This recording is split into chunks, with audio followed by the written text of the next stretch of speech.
केंद्रीय विद्यालय क्रमांक 1 सागर में आपका स्वागत है। केंद्रीय विद्यालय संगठन प्रतिवर्ष योगा दिवस मनाता है। इस बार 9वें अंतर्राष्ट्रीय योगा दिवस की थीम है मानवता, और उसी को केंद्रीय विद्यालय संगठन साप्ताहिक महोत्सव के रूप में मना रहा है। 15 जून से शुरू हुआ यह समारोह 21 जून को समाप्त होगा। आज दूसरे दिन जो हमारा डिबेट है उसकी थीम है बेनिफिट ऑफ योगा और न्यूट्रिशन डाइट। आज हमारे बीच एक्सपर्ट के रूप में श्री रोहित पाठक सर, जो कि योगा में मास्टर्स हैं और नेट क्वालिफाई है, और इन्हें अभी डॉक्टर हरि सिंह गौर यूनिवर्सिटी सागर से कन्वोकेशन में गोल्ड मेडल मिला हुआ था। मैं उनका स्वागत करता हूं। सर, आपका स्वागत है। Thank you sir. दूसरे एक्सपर्ट के रूप में हमारे साथ बैठे हुए हैं श्री अमरनाथ सर, जो कि केंद्रीय विद्यालय नंबर 1 सागर में पीजीटी बायो के शिक्षक के रूप में कार्य कर रहे हैं। उनका मैं स्वागत करता हूं। सर, आज जो वर्तमान युग में ये देखा जा रहा है कि स्वास्थ्य एक बहुत बड़ी समस्या है। स्वस्थ रहना हमारी दिनचर्या ऐसी हो गई कि व्यक्ति को अलग से टाइम निकालना मुश्किल हो जाता है। तो मैं श्री रोहित पाठक सर से क्वेश्चन करना चाहता हूँ कि एक स्वस्थ जीवन जीने के लिए योग का क्या महत्व होता है। Sir, thank you sir. जैसा कि सर ने बताया कि आज का जो टॉपिक है, और सभी जैसे कि हम कल फर्स्ट डे हम पहले से ही जान चुके हैं कि योगा का महत्व क्या है। आज जैसे कि सर ने बताया कि किस प्रकार स्वस्थ रहने के लिए योगा को किस प्रकार हम कर सकते हैं। तो बेसिक कुछ आपको बताना चाहता हूँ कि अगर आप स्वस्थ रहना चाहते हैं तो इसमें कुछ क्रियाओं के बारे में, कुछ आसनों के बारे में, और कुछ हमारे शरीर के अंदर जो शारीरिक और मन के अंदर जो मानसिक बेचैनी या तनाव रहते हैं उनको दूर करने के लिए कुछ छोटे छोटे आसन और छोटे छोटे ध्यान के बारे में चर्चा की गई है। फर्स्ट जिसके बारे में बताऊंगा, सूर्य नमस्कार। सूर्य नमस्कार वैसे तो कहा जाए कि बहुत ही देखने में बहुत ही आसान है। इसके जो 12 चरण बताए गए हैं, 12 स्टेप बताए गए हैं, अगर हम प्रथम से लास्ट तक इसको नियमित रूप से करते हैं तो इसमें 3 बातों को हम ध्यान में रख सकते हैं। पहला आता है मंत्र। इसमें जो मंत्र का हम उच्चारण करते हैं उससे हमारा जो मन और शरीर उसमें एक सकारात्मक ऊर्जा पैदा होने लगती है। दूसरा, इसमें हम जो ध्यान रखते हैं श्वास प्रश्वास का, कि किस गति के साथ हम श्वास प्रश्वास ले रहे हैं, इनहेल एक्सहेल कर रहे हैं, उसका। थर्ड आता है इसमें जब हम पूरे चक्रों पर ध्यान देते हैं, जो हमारे शरीर के अंदर 6 चक्र पाए जाते हैं।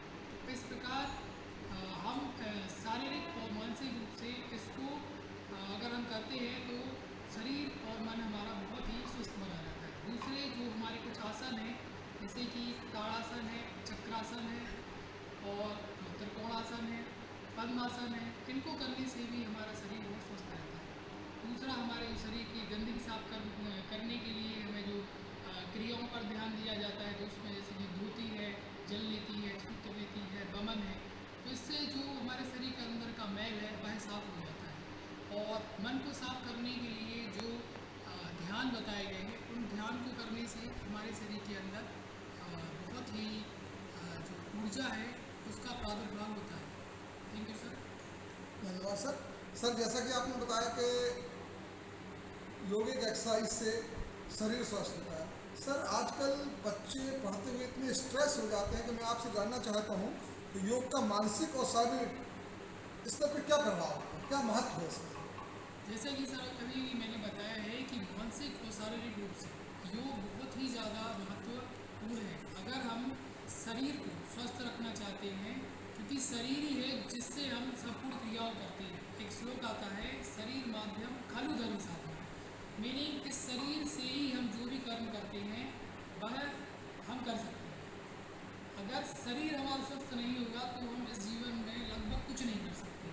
तो शरीर को स्वस्थ रखने के लिए जो हम आसनों का, जैसे कि सूर्य नमस्कार में पहले बताया, प्रज्ञा योग इसमें आता है, जिसमें 16 चरण होते हैं। इनको करने से हमारा जो शरीर है वह और सुदृढ़ हो जाता है।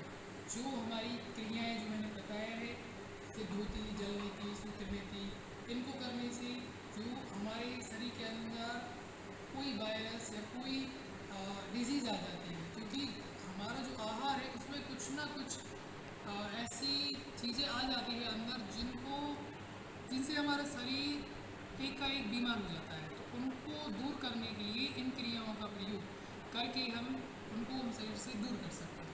और मानसिक रूप से देखा जाए, अगर मानसिक रूप से हमें स्वस्थ रहना है तो ध्यान और योग मुद्रा एक ऐसी साधना है जिसके माध्यम से हमारा पूरा मन का एक सही विचार को धारण करके, सकारात्मक विचार को धारण करके हम बहुत आगे तक बढ़ सकते हैं और हमारा जो भी लक्ष्य है उसको प्राप्त कर सकते हैं। इस हिसाब से योग शारीरिक और मानसिक जीवन को बहुत ही सुदृढ़ और सुचारू रूप से चलाने के लिए हमें नियम रूप से करना चाहिए। धन्यवाद सर। सर आपने अपने उद्बोधन में बताया आहार, तो मैं हम अपने दूसरे एक्सपर्ट अमरनाथ सर से पूछना चाहूँगा। सर मैं as a physical education teacher यहाँ वर्क कर रहा हूँ और अक्सर पेरेंट्स बोलते हैं सर बच्चा खेलता तो है और ट्यूशन जा रहा है, कोचिंग जा रहा है, स्कूल जा रहा है, सब कुछ जा रहा है, थक जाता है, प्रॉपर डाइट नहीं लेता है। तो मैं सर आपसे जानना चाहता हूँ हमारे फूड के मेन कंपोनेंट्स क्या होते हैं और उनमें क्या क्या रोल होता है, उसका क्या रोल होता है सर? सर आपके माध्यम से मैं बच्चों से और अभिभावकों से बताना चाहता हूँ कि हमारे फूड के जो मेन कंपोनेंट जिसको हम संगठक कहते हैं वो होते हैं carbohydrate, protein, fat, vitamins, minerals और एक बहुत इंपॉर्टेंट कंपोनेंट जिसको हम इग्नोर करते हैं वो है वाटर। पानी भी बहुत ज़रूरी है। तो फूड में जो ये कंपोनेंट हैं इनके सबके अपने एक पर्टिकुलर रोल है। जैसे कार्बोहाइड्रेट का मेन रोल जो है वो हमारी बॉडी को एनर्जी देना है, ऊर्जा प्रदान करना है। प्रोटीन जो है वो हमारी बॉडी को स्वस्थ बनाए रखने में, हमारे इम्यून सिस्टम को स्ट्रांग बनाए रखने में मदद करता है। बॉडी में जो सुना होगा बच्चों ने एंजाइम, हार्मोन्स होते हैं, वो सब प्रोटीन के बने होते हैं जिनके बिना बॉडी में कोई भी शारीरिक क्रियाएं हो नहीं सकती। तो प्रोटीन का रोल ये है। फैट जो है, फैट भी एनर्जी का सोर्स है। जब शरीर में कार्बोहाइड्रेट की कमी होती है तो फैट से हम ऊर्जा को लेते हैं जी। इसके अलावा फैट जो है वो इंसुलेशन का काम करता है, यानी ठंड से बचाव, अत्यधिक तेज गर्मी से बचाव, इसमें भी फैट इस्तेमाल की जाती है। इसके अलावा हमारे शरीर में कुछ विटामिन है जो फैट में घुलते, अगर फैट नहीं होगी तो वो विटामिन एब्जॉर्ब नहीं कर पाएंगे। जैसे विटामिन ए, डी और के, ये फैट सॉल्युबल है, इसलिए फैट का इम्पॉर्टेंट रोल है हमारी बॉडी में। इसके अलावा मिनरल्स और विटामिन्स के बारे में बच्चे लोअर क्लास से ही पढ़ते आ रहे हैं। अलग अलग विटामिन अलग अलग रोल प्ले करते हैं, वो यूनिवर्सल नहीं है, यानी एक विटामिन सारे रोल प्ले नहीं कर सकता।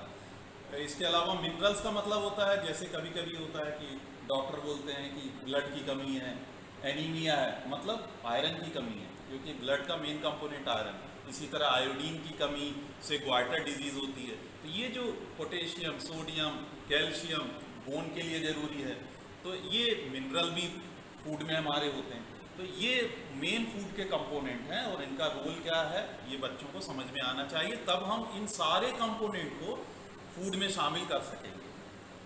धन्यवाद सर। सर फूड से आपने शुरू करा, तो मैं जानना चाहता हूँ फूड का और एक्सरसाइज का क्या आपस में संबंध होता है सर?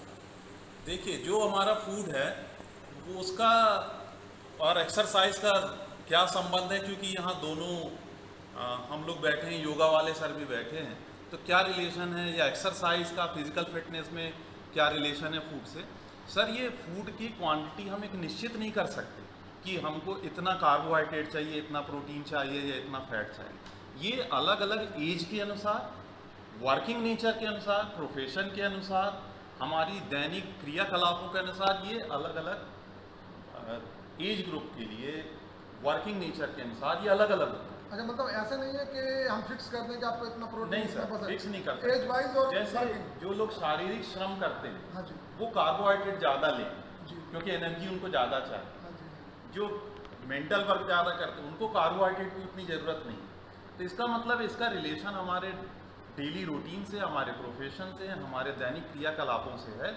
तो इसीलिए अगर हम फूड में कार्बोहाइड्रेट ज़्यादा ले रहे हैं और हम फिजिकल एक्सरसाइज ज़्यादा नहीं कर रहे हैं तो वो कार्बोहाइड्रेट बॉडी में डिपॉजिट होने लगता है।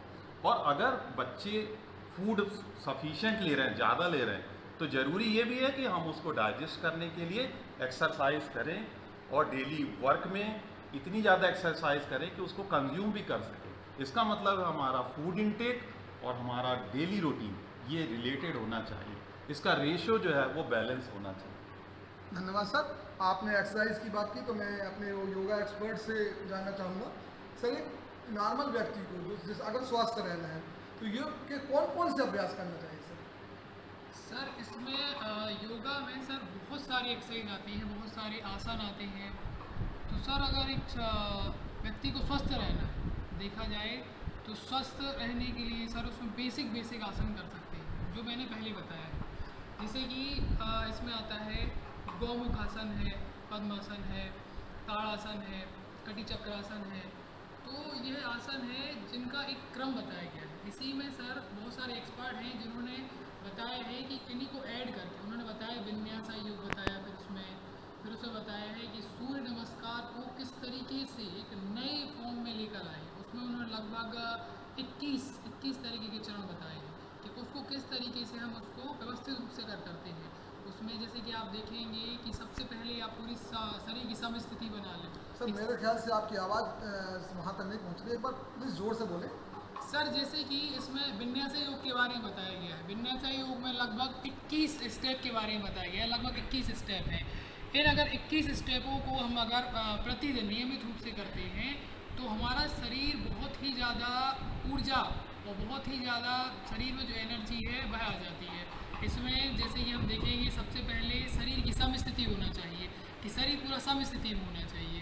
पूरा आपका दोनों हाथ आपके जुड़े हुए होना चाहिए, दोनों आपके पैर जुड़े होना चाहिए, पूरा शरीर एक सीधी लाइन में होना चाहिए। उसके बाद इन चरणों को क्रम से किया जाता है। इसमें सबसे पहले ध्यान दिया जाता है आपके श्वास पर और आपका ध्यान है वह भूमध्य दोनों आईब्रो के बीचों बीच होना चाहिए, जिससे आपका पूरा शरीर एक सिमेट्री में आ जाए। और जब ये आ जाता है तो हम देखते हैं कि हमारे शरीर के अंदर जो एनर्जी है उसका लेवल पहले की अपेक्षा कहीं बढ़ जाता है।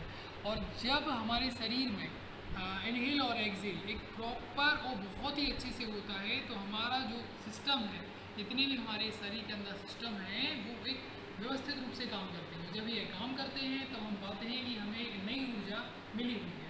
तो स्वस्थ रहने के लिए सीधी चीज़ें हैं सूर्य नमस्कार, प्रज्ञा योग, विन्यास योग और कुछ छोटे आसन जैसे गौमुखासन है, पश्चिमोत्तासन है, पद्मासन है, स्वस्तिकासन है और जैसे कि आप बटरफ्लाई इसको बोलते हैं तितली आसन है, इनको वृक्षासन है। इनको आप करके आप अपनी लाइफ को पहले से कहीं बहुत अच्छा अपनी बोन्स, अपने मसल, अपने शरीर को पहले से बहुत अच्छा बना सकते हैं। तो इस हिसाब से देखा जाए तो स्वस्थ व्यक्ति के लिए सिंपल चीज़ों को आप आसन करेंगे तो बहुत ही अच्छी सेवा है, स्वस्थ और बहुत ही उसको शरीर में बहुत अच्छा महसूस होगा। धन्यवाद सर। सर जब अपन आसन योगा की बात कर रहे हैं तो मैं आपसे जानना चाहता हूँ कि क्या हर उम्र का आदमी योगा कर सकता है या कोई डिफरेंस है कि नहीं, किसी को योगा मना है या नहीं, आप बता सकते हैं इसके बारे में? सर इसमें अगर देखा जाए तो हर उम्र का आदमी कर सकता है, पर कुछ बातों का ध्यान रखना होता है। जैसे कि छोटे बच्चे को अगर देखा जाए तो उनका शरीर बहुत ही लचीला होता है और अगर हम थोड़ा सा और उम्र को आगे बढ़ा दें 30-35 साल की बात करें तो थोड़ा सा कम फ्लेक्सिबल हो जाता है। सर मैं थोड़ा और क्लियर करना चाहता हूँ, छोटे बच्चे in the sense school going student या स्कूल सर जैसे कि उनकी एज है सपोज 7 वर्ष से लगभग 17-18 साल का जो रहता है उनकी बॉडी बहुत फ्लेक्सिबल रहती है तो वो उनके लिए एक अलग प्रकार का आसन या अभ्यास रहते हैं। पर जैसे ही हम थोड़े से और आगे बढ़ते हैं, एज का जो पड़ाव है हम और आगे बढ़ते हैं तो हम पाते हैं हमारी बॉडी धीरे धीरे रिजिड होने लगती है, मतलब जो फ्लेक्सिबिलिटी है वह कम होने लगती है। और जैसे जैसे वृद्धावस्था आती है तो शरीर और ज़्यादा हमारा क्या हो जाता है और रिजिड होने लगता है। तो हर उम्र का व्यक्ति इसको कर सकता है, पर उसके लिए हर उम्र के लिए अलग अलग अभ्यास बताए गए हैं। अगर देखा जाए जैसे कि तितली आसन है तो बहुत सारे ऐसे लोग हो गए जिनके पैर इतनी फ्लेक्सिबल नहीं है, तो वो अगर उसको जानबूझ के करेंगे तो हो सकता है कुछ मसल्स को डैमेज कर ले, या जिनका पैर या हाथ में इतनी पावर नहीं है और वो उसको करेंगे तो हो सकता है कोई मसल्स खिंच जाए अगर ऐसा कोई करता है। पर अगर इसको आप सही रूप से या प्रशिक्षक की उसके सानिध्य में करेंगे तो हो सकता है आप उसको सही रूप से, क्योंकि वह आपको देख रहा है किस प्रकार से करना है, क्योंकि इसमें कोई फोर्स ज़बरदस्ती नहीं होती है। इसको अपना शरीर जितनी क्षमता रखता है उसके अकॉर्डिंग करना पड़ता है। इसमें हम जरूरी नहीं है कि बहुत ज़्यादा ताकत लगाएं, बहुत ज़्यादा मेहनत करें कि बस करना है, नहीं। इसको हमें इस प्रकार करना है कि हमारा जो शरीर है वह बहुत ही पहले से अच्छा हो, ना कि पहले से ज़्यादा डैमेज हो। इसलिए हर एज का व्यक्ति कर सकता है, बस कुछ बातों को ध्यान रखें। पहला, उसको प्रशिक्षक के सानिध्य में करना चाहिए। दूसरा, उसको यह देखना चाहिए कि उसकी क्षमता क्या है। तीसरा, उसका खान पान, जैसे सर ने बताया है कि आहार किस प्रकार होना चाहिए, कि हर व्यक्ति के लिए आहार एक निश्चित नहीं हो सकता कि इसके लिए अगर ये है तो इसके लिए भी है, ये नहीं। तो उसको देखना होगा कि वह कितने एक्सरसाइज कर रहा है ब्रेन के लिए, ब्रेन फंक्शनिंग कर रहा है तो अलग है, शारीरिक क्षमता के अकॉर्डिंग कर रहा है तो अलग है। तो इस प्रकार हम देखते हैं कि अलग अलग एज है तो उसके अकॉर्डिंग आहार और एक्सरसाइज अलग अलग बताई गई है। धन्यवाद सर। आपके जवाब से मैंने ये पाया कि जो भी बच्चे एक्सरसाइज करें वो किसी अच्छे योगा टीचर से प्रशिक्षित होने चाहिए और उन्हें अपनी कैपेबिलिटी पता होनी चाहिए कि हमें कौन से एक्सरसाइज कब करना चाहिए, इस चीज़ों का ध्यान रखें। सर, एक कॉमन वर्ड सुनने में आता है हमेशा, होल ग्रेन, इसको हिंदी में साबुत अनाज बोलते हैं, वो क्या होता है सर और उसका क्या रोल होता है सर? ये चीज़ जानना भी आज हमारे बच्चों को बहुत ज़रूरी है कि होल ग्रेन को क्यों बोला जाता है कि बहुत महत्वपूर्ण है हमारे भोजन में। होल ग्रेन का मतलब है कि जैसे सर गेहूं है, अब गेहूं से आटा भी बनता है, मैदा भी बनता है, तरह तरह के फास्ट फूड, नूडल्स वगैरह सब बन रहे हैं। लेकिन अगर हम गेहूं को उसके ओरिजिनल स्वरूप में जितना ज़्यादा से ज़्यादा मेंटेन करते हुए खाएं तो वो ज़्यादा फायदेमंद। गेहूं का जो ऊपर का छिलका होता है उसमें भी न्यूट्रिएंट होता है, वो हमारे शरीर के लिए बहुत ज़रूरी है। लेकिन जब हम उसकी प्रोसेसिंग कर देते हैं, जैसे हमने बहुत महीन आटा बना दिया, मैदा बना दिया, तो वो न्यूट्रिएंट जो है ख़त्म हो जाते हैं, कुछ विटामिन्स होते हैं वो ख़त्म हो जाते हैं। तो होल ग्रेन का मतलब है जैसे दलिया का इस्तेमाल ज़रूरी है, ऐसा नहीं कि रोटी ना खाएं, रोटी खाएं, आटे में चोकर रखें, छिलका उसका रखें, तो वो आटे का ओरिजिनल स्वरूप काफ़ी हद तक बना रहे। इसके अलावा जैसे सर इस साल अंतर्राष्ट्रीय मिलेट ईयर के रूप में मनाया जा रहा है, तो इसलिए कि होल ग्रेन का इस्तेमाल बढ़ाएं और भी अनाज जैसे कि ज्वार, बाजरा, रागी, ओट, इसका इस्तेमाल ज़्यादा से ज़्यादा बच्चे करें। ये होल ग्रेन शरीर की जो रिक्वायरमेंट है उसको पूरा करते हैं, तो होल ग्रेन को अपने फूड में ज़रूर शामिल करें और इससे डाइजेशन भी प्रॉपर रहता है और जितने न्यूट्रिएंट चाहिए रहते हैं वो हमें मिलते हैं। धन्यवाद सर, बहुत ही अच्छी रोचक जानकारी आपने दी होल ग्रेन के बारे में। सर, आज हम लोग स्कूल में जब भी देखते हैं या हमारे बच्चे भी अक्सर फास्ट फूड की जिद करते हैं, फास्ट फूड खाना। हम लोग लंच में देखते हैं कि मम्मी पापा भी जल्दी से बच्चों को घर भेजने के लिए कभी मैगी, कभी पोहा या ऐसे छोटे छोटे पिज्ज़ा, ये सब चीज़ें रख देते हैं। तो सर, फास्ट फूड खाना चाहिए या नहीं खाना चाहिए, इसके बारे में अपना विचार दें सर। सर, ऐसा है जैसे बच्चे तो हैं, बच्चों का मन होता है फास्ट फूड खाने का, तो इसको कभी कभी ओकेजनली इसको खाया जा सकता है स्वाद परिवर्तन करने के लिए, लेकिन इसको हैबिट में ना लें और बच्चों को नाश्ते में रोज़ यही बनाकर ना दें।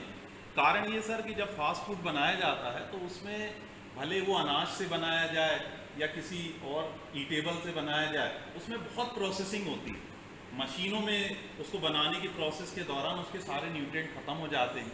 इसके अलावा उसमें प्रिजर्वेटिव मिलाए जाते हैं, वो काफ़ी समय तक पैक्ड रहें, ख़राब ना हो। उसमें प्रिजर्वेटिव के रूप में कुछ केमिकल मिलाए जाते हैं जो हमारे शरीर के लिए लाभदायक नहीं है, हानिकारक हो सकते हैं, लाभ तो नहीं हो सकता। हमको इन प्रिजर्वेटिव से भी बचना चाहिए। फास्ट फूड जो है डाइजेशन के लिए आसान नहीं होते क्योंकि इसमें फाइबर नहीं होता, फाइबर बहुत ज़रूरी है। इसलिए फास्ट फूड को अपनी हैबिट ना बनाएं, बल्कि कभी कभी स्वाद परिवर्तन के तौर पे इस्तेमाल कर सकते हैं। धन्यवाद सर। मैं बच्चों से रिक्वेस्ट करना चाहता हूँ कि पेरेंट्स से भी अनुरोध करना चाह रहा हूँ कि अपने बच्चों को फास्ट फूड कम से कम इस्तेमाल करें, ना करें बेहतर है। हमारे पूर्वज जब फास्ट फूड होता ही नहीं था, बहुत अच्छे स्वस्थ थे, है ना। तो प्लीज़ आप बच्चों को वही खिलाएं जो हम लोग ट्रेडिशनल खाना खाते आ रहे हैं। धन्यवाद। अब मैं आखिरी क्वेश्चन के तौर पे हमारे योगा एक्सपर्ट रोहित सर से पूछना चाहता हूँ, बीमार जो रहते हैं, बीमारों के लिए योगा कौन सा होना चाहिए और योग आसनों का महत्व क्या है सर? सर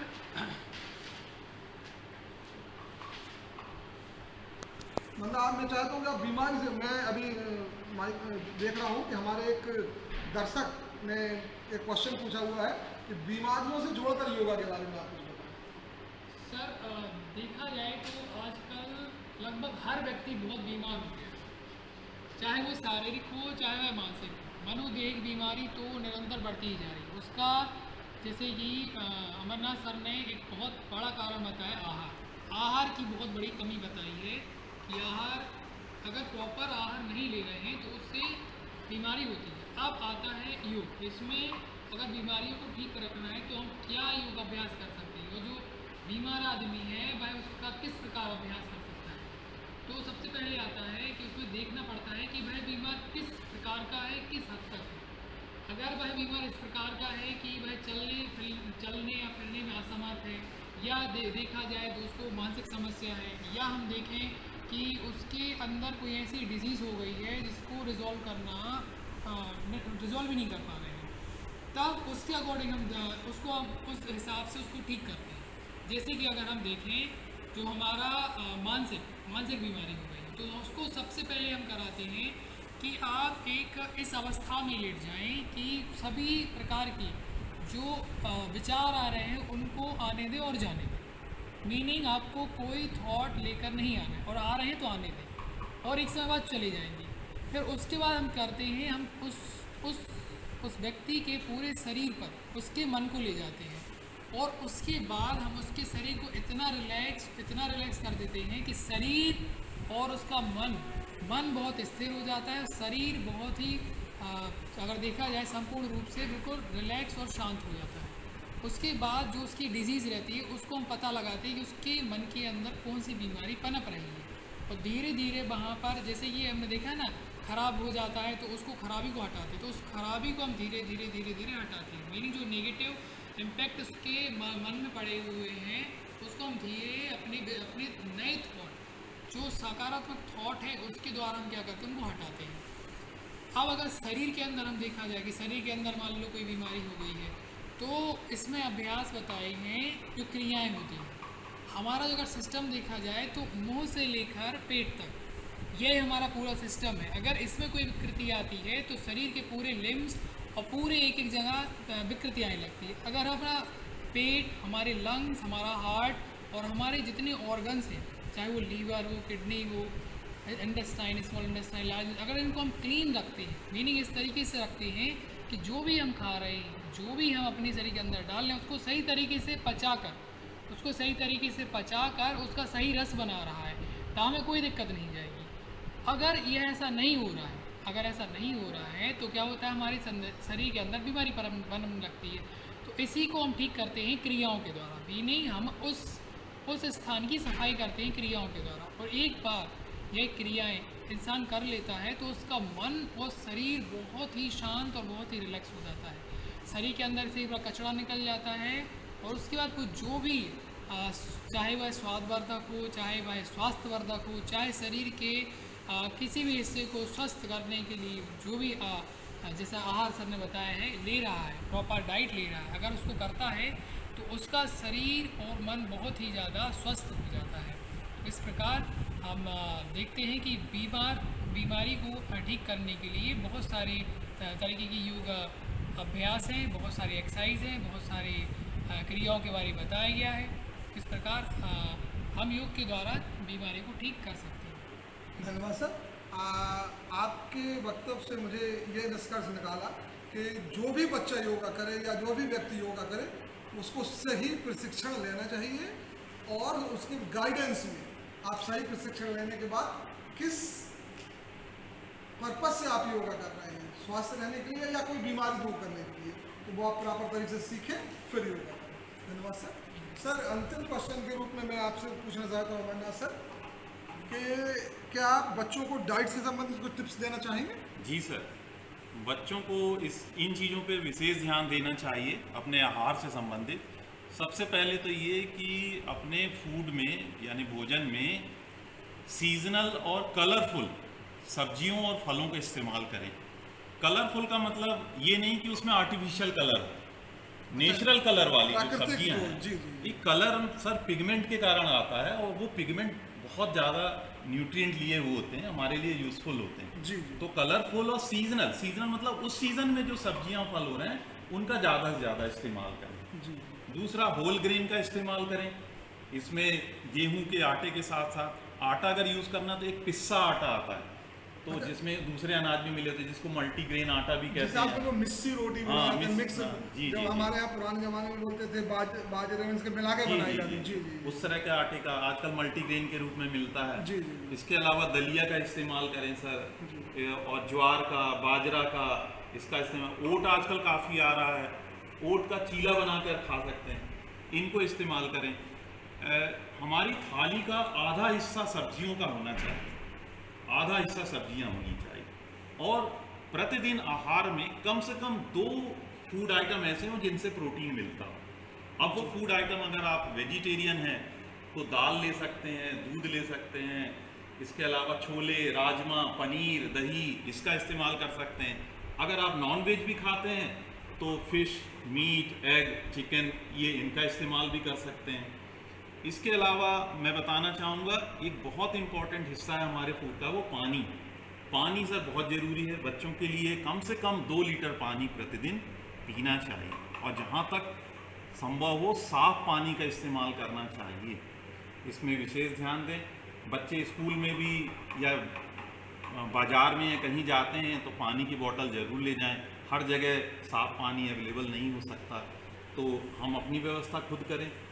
और मैं बताना चाह रहा हूँ सर कि एक्सरसाइज बहुत ज़रूरी है फूड के साथ साथ। एक्सरसाइज के लिए ज़रूरी नहीं है कि आप एक प्रॉपर नियम को फॉलो करें रोज़, क्योंकि आजकल बच्चों का शेड्यूल बहुत बिजी है। हाँ जी, तो बिल्कुल। बच्चे कोचिंग जा रहे हैं, पढ़ाई कर रहे हैं, और बोलते हैं कि हमारे पास टाइम नहीं है। तो ऐसे में छुट्टी के दिन में या जब थोड़ा समय हो, आप घर के काम काज में अपने पेरेंट का हाथ बटाएं। घर में जो आप थोड़ा बहुत एक्सरसाइज उसी से हो जाती है, घर के काम में बागवानी कर सकते हैं, पौधों में पानी डाल सकते हैं। इसके अलावा आप श्रमदान कर सकते हैं छुट्टी के दिन। तो एक्सरसाइज भी ज़रूरी है फूड के साथ साथ।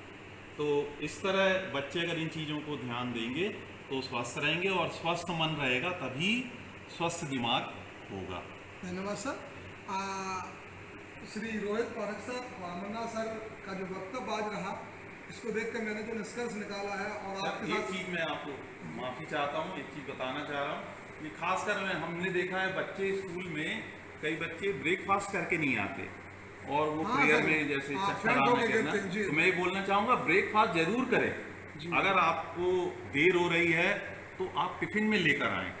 ब्रेकफास्ट में आप दूध ले सकते हैं, दही ले सकते हैं, और जो हल्के फुल्के फल हैं वो ले सकते हैं। जो अगर आपको ज़्यादा समय नहीं है आप टिफिन में लेकर आएँ, और किसी दिन आपसे ब्रेकफास्ट छूट गया है तो टीचर की परमिशन से 2 मिनट में कुछ खाएं जरूर, क्योंकि सर रात के भोजन के बाद लंबा गैप हो जाता है, और बच्चों को ज़रूरी है कि सुबह कुछ न कुछ उनके आहार के रूप में शरीर में जाए।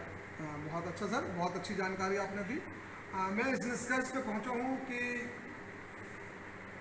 हमें योगा, गेम्स और फूड तीनों का कॉम्बिनेशन है। अगर आप natural diet, balance diet, proper exercise करते रहेंगे तो आपका स्वास्थ्य और मानसिक स्वास्थ्य, शारीरिक स्वास्थ्य सभी स्वस्थ रहेगा। आप हेल्दी रहेंगे और देश भी हेल्दी रहेगा। मैं श्री अमरनाथ सर और रोहित पाठक सर का केंद्रीय विद्यालय क्रमांक 1 सागर, प्राचार्य, उपप्राचार्य, HMM और सभी स्टाफ की तरफ से धन्यवाद बोलता हूँ कि आपने बहुत रोचक जानकारी हमारे बच्चों को दी। और अभिभावकों से अनुरोध करता हूँ कि प्लीज़ आप जो बताए गए नियम है या सरों ने जो अपनी जानकारी दी है उसे आप फॉलो करें। धन्यवाद। आपका दिवस शुभ हो।